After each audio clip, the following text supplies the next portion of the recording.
It's week 3, baby! Let's get it. What I want to start doing is in the beginning of each month, I want to recap the revenue of the previous month. And this is a way for me to kind of stay accountable to myself. As I'm sharing revenue honestly out in the open, it'll hopefully encourage me to do better. 1 year from now, if I look back on this video and my revenue is literally the same, or even worse, it's down, I'm gonna feel like shit. Since this is the first week of August, to recap the month of July, total revenue in July was $36,225. This doesn't include my total revenue, it's just what I did on Amazon, so Walmart is not included here. Typically Walmart accounts for maybe 20% of my revenue, so maybe the more accurate number would be closer to maybe $42,000. But for all intents and purposes, let's just stick with the $36,225 number. And Justin, if you're watching this in 2026, your revenue from July better beat this number. You know, one of the things that I've been thinking about more recently is the ups and downs of being a self-employed entrepreneur. You know, because you are your own company, every setback and failure feels like a personal attack. And every success and the overcoming of challenges feels like personal growth. And because of that, in business, you face a lot of setbacks and you also experience a lot of victories. Your emotions can often be a roller coaster. You know, just last week, I was talking about how I was kind of recovering from losing a brand exclusive partnership, one that would have really skyrocketed my revenue from now to the end of the year.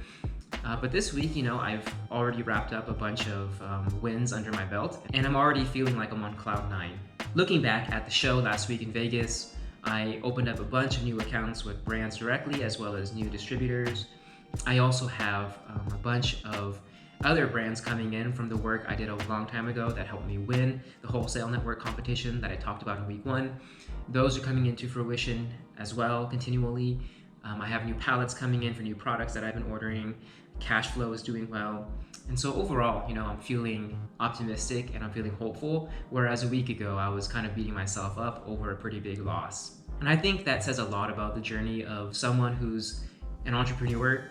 I think it's important to not necessarily tie your emotions with successes and setbacks in your business, because obviously these things ebb and flow. You know, we face the highest of highs and the lowest of lows. What I've been learning recently is that it's more important to simply just appreciate the journey. If you can take every loss as a lesson and take every victory with humility, giving gratitude for the experience, I found that instead of having a life that's full of ups and downs like a roller coaster, it becomes more like smooth sailing, where as you reflect on where you came from and where you are today, you can take setbacks and brush it off your shoulder, and you can also take victories with some humility and gratitude.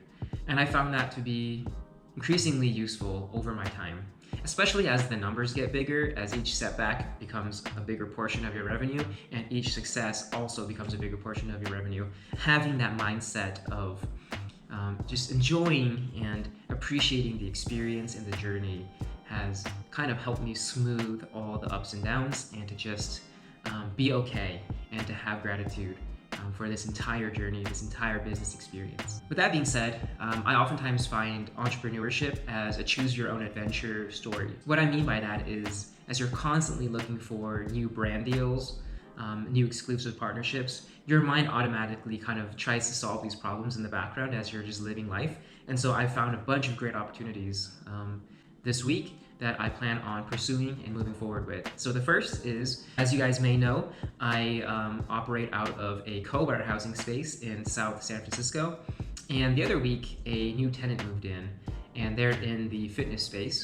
They don't have a presence on Amazon, and all of their business is done direct to consumer from their Shopify store.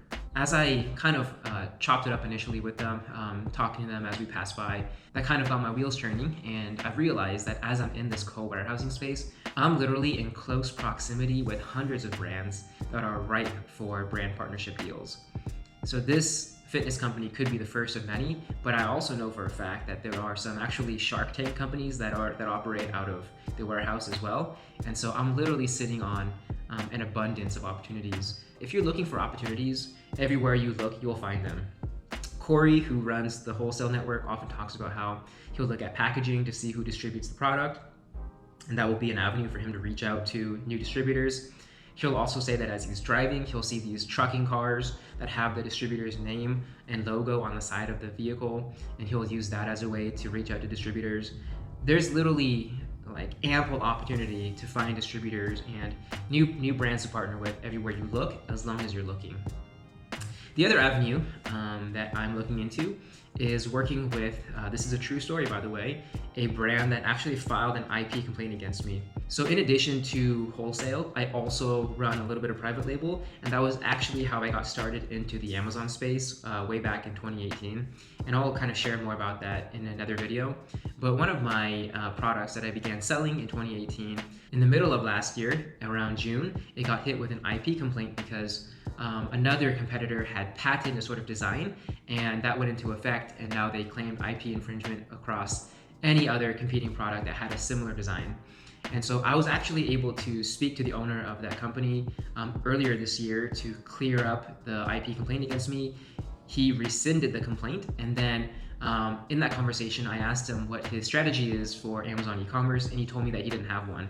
And so I've been actually purchasing their products for a while now, which is actually pretty funny because first they filed an IP complaint against me, and then now I'm purchasing their products.